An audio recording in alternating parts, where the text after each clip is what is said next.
இதான் அவங்க எடுக்கக்கூடிய சங்கு. இது வந்து கொஞ்சம் டேமேஜ் ஆன சங்கு. இது வந்து ரேட்டு கம்மியாக தான் போகும். அதை அவங்க மாற்றி வச்சுருக்காங்க. இது நேற்றுக்கு எடுத்தது சங்கு.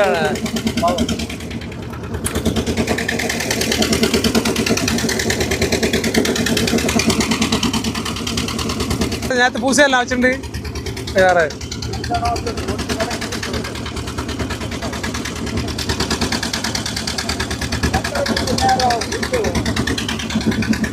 நாங்கள் இப்போ போண்டு எல்லாம் பிறகு என்ன வரும்.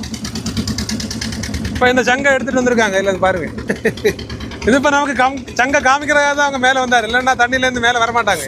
அவங்க கண்டிப்பாக தண்ணிக்கு உள்ளாடி கிடப்பாங்க.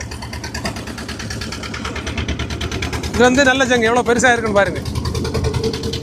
ஆனால் இதுக்கு உள்ள ஒன்றுமே இல்லை, புரோட்டீன் எல்லாம் எதுவும் இல்லை.